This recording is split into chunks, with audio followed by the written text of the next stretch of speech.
Hey, what is up guys, Tava here, and today I'm going to be sharing with you my top 5 tips for shooting cinematic interviews in public spaces. Now these types of interviews can actually be quite difficult to accomplish well because you want to interview people very quickly, just random people on the streets without really any introduction or proper setup of any kind. Just grab the person being interviewed, the interviewee, and a camera, and you try and get a really nice shot very quickly, but it can be difficult to do, especially with lighting and sound and all those sorts of things. So today I'm going to be showing you how to capture the best shots in the shortest amount of time and make it look professional at the same time.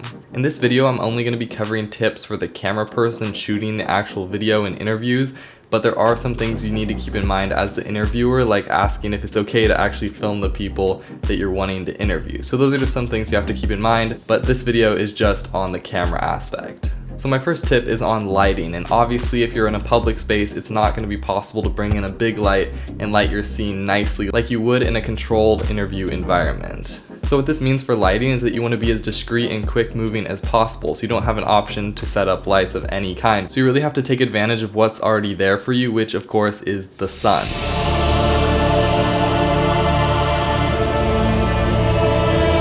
So you really have to work with the sunlight to get the best, most cinematic shots. My number one tip for that is just shooting at golden hour. Just take a look at a couple of these shots and look how smooth the skin is and how balanced the lighting is, and everything just looks really, really nice when you're shooting just before sunset at golden hour. That's my number one tip, and I highly recommend doing the interviews around that period. The second thing you can do with the sun and lighting is trying to shoot in the shadows, because the light won't be as harsh and therefore looks more balanced, as you can see here. And lastly, if you do have to shoot during broad daylight when the sun is directly overhead, you want to make sure your subject has their back turned to the sun as much as possible, which will give them a bit of a hair light, as well as making sure their face isn't completely blown out by the sun. So those are the best options for shooting in sunlight and using the light as your advantage for public interviews. The second tip is about audio, and there's a ton of different ways to do interview audio, but it's much more difficult in public spaces because you don't want to lug around a big audio setup. The two options that I find work best are number one, having a mic in your hand of the interviewer and actually going back and forth like you'd see in a typical interview. The only problem with this is that with strangers it can be a bit intrusive throwing a microphone in their face, and people may not like that. So my second option is my preferred one, and that's to put a lavalier mic on the interviewer so you can hear what they're saying without filming them, and then have a shotgun mic on top of the camera so you can record the audio of the people being interviewed. I personally think this works the best, and here are a few examples of this in action. What if we told you those cookies were made with recycled food?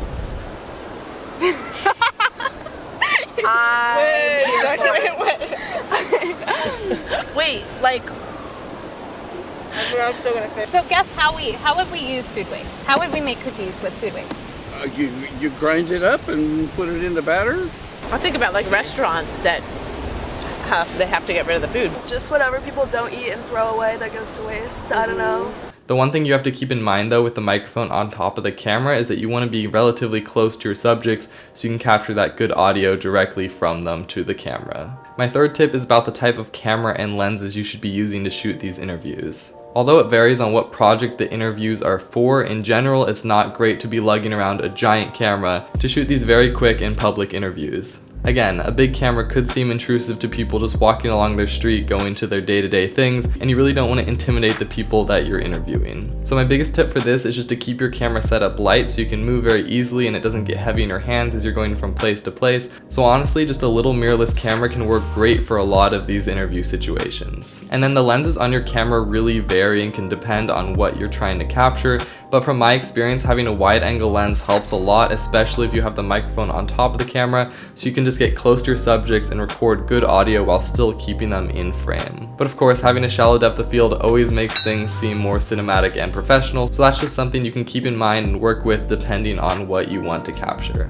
My fourth tip is more for the interviewer in person, but it also really helps the editor in post, and that is staying consistent with the questions you ask and the order that you ask them in. If you do that, it makes it significantly easier for the editor in post to cut between different people who have been interviewed about the same question. And intercutting between people is also just a great way to show variety, so that's just something to keep in mind for the person doing the interviewing.